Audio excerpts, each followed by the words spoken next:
SevereMMA.com. Yeah, Team Rhino. To my left, Paul Reds or Redmond, lightweight champion contender, taking on Norman Parke, February 24th, SSE Arena. How was Tricks Red?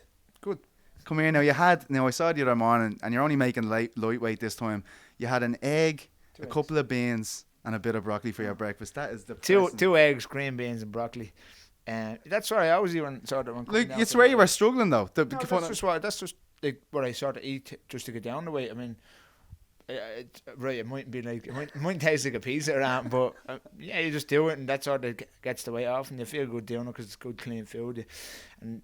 If you're just taking all the calories out and not putting sort of good stuff back in, you'll get like flus, cold sores, styes in your eyes just from being run down. So as long as you're eating clean and good like that, to cutting weight because you're on a calorie deficit, the weight comes off and you're still healthy doing it. So.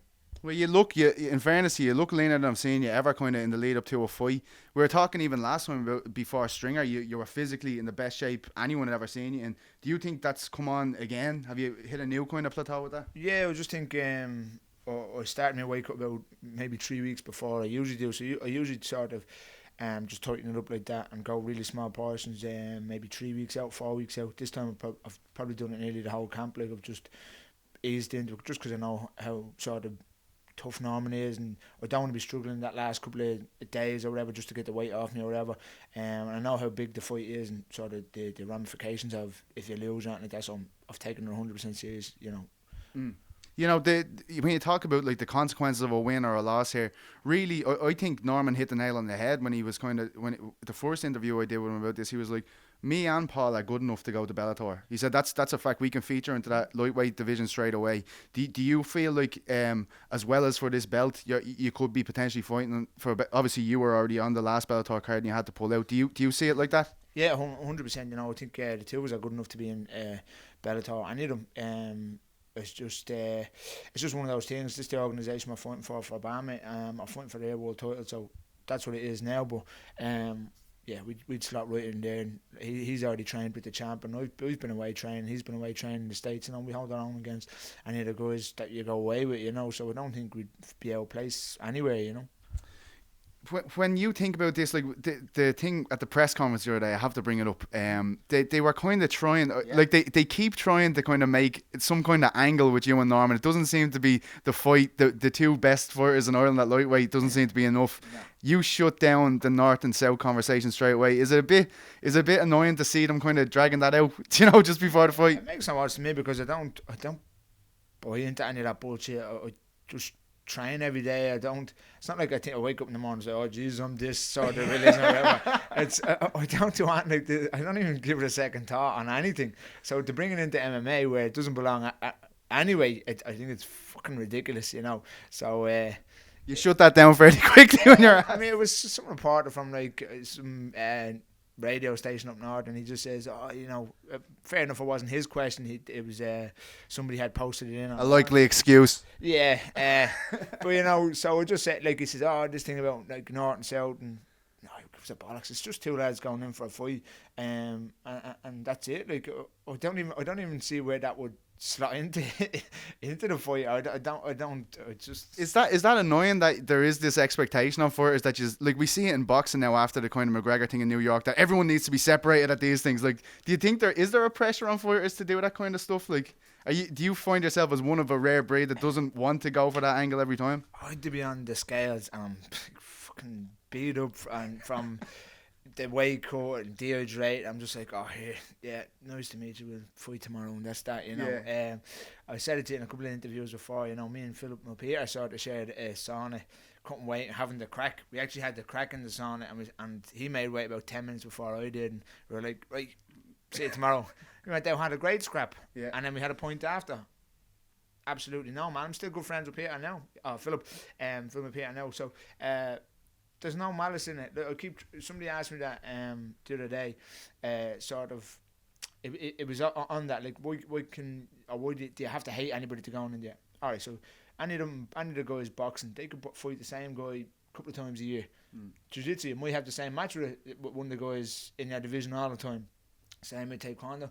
So why does it just why does it transfer to MMA that you have to hate each other, that you're gonna kill each other and just then okay. it probably maybe a bit tougher than a lot of the sports put together, you know. But I just see it as competition, and I'm giving it going in there to give it 110%, and so is Norman, and that's it. There's no malice, there's no nothing. We'll chat with Norman after the fight was made, and me and Norman I think they were announcing it on the BAMMA The last show, card in Dublin, yeah. And me and Norman were chatting away on Twitter. That doesn't mean that we're not going to go in there and go for it 100%. We are. And it's going to be I hope it's the fight tonight. I hope it steals the whole show, to be honest. You know, I'm sure you've seen the session we put in there. I'm sure he's doing the same up there with his team. And that's it. You get in, you fight, and go home. There's nothing to it. One thing, like, I think you have to take into account with Norman is he's going to be there for 15 minutes, and I think that's a good kind of mindset to be in before a fight, you know, just in terms of preparation. 100%. No, that's what it says. Norman's the toughest person they could have put in front of me, in my opinion, for that belt, you know. And that's why I'm training hard for it. That's why I've started my weight cut those few weeks earlier, you know. That's why I'm taking this 100% serious, you know, because I know how tough a fight is, and a win over Norman is huge, you know. That's why I'm taking it probably more serious than any fight I've ever had, you know. You know, when we have, I saw today Joe McColgan, obviously down training. I should have asked Joe about this as well, but you know, I think that's great to see. You know, two guys from different gyms coming around training. How important is that, like, to kind of get a different look from an outside gym every now and again? Yeah, it's great. For the last BAMMA, not the last one, the one I had fought on 26, I think. Joe was down for maybe 5 weeks of that. His sort of camp, he was just coming down for the MMA days and the sparring days and stuff like that. So it's great to have a fresh body in. Anytime you can get to spar somebody new, it's like I said, it just brings a new element into the game, because you haven't a clue what he's going to throw. You know, you get used to your sparring partners in the gym, like Parke, Keith, and that. You know, get used to sort of what they're going to throw and what they're going to do on the ground and the takedowns and stuff. So to get a new sort of perspective of what somebody else is working on in his gym, it's great. And especially like the week or two before the fight, I haven't sparred Joe maybe since that last camp about 5-6 months ago. So yeah, it's great for me, you know. I've got to ask you, Rhys McKee is obviously fighting Chris Stringer, a guy that you took on in your return fight. I think it's a good fight, yeah. Yeah, really good fight. How do you think they stack up? Obviously, you haven't fought Rhys, but I mean, Chris just seemed like such a kind of a veteran when he was in there against. He gave nothing up, you know. It seems like a tough test for Rhys. Yeah, Chris didn't give me an inch in there, you know. And I said it to Rhys there, but the press conference just says, Chris is a huge name to get a win over if you can pull it off, you know. He's had like, I think 30 fights or 20, a hell of a bunch of fights, you know. 30, yeah. Yeah. So I've seen a couple of guys sort of tweeting Rhys or, you know, mentioning his name that maybe hasn't fought the caliber of fighter that some of the guys have. Well, Chris is a name that if he beats Chris, nobody can say anything to him about, you know. And I think that's going to be a serious scrap.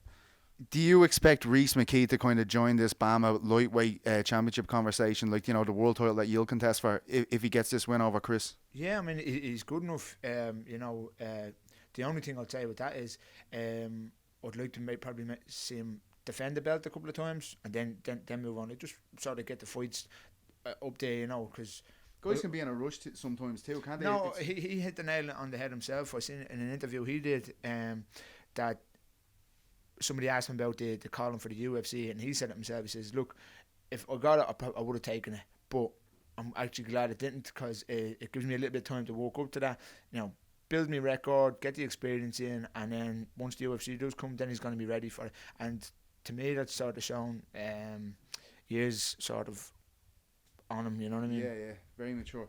Thanks very much, Redzer. You're looking well. I told you to get your hair right. It looks fantastic. Thanks very much for it. All the best. Cheers.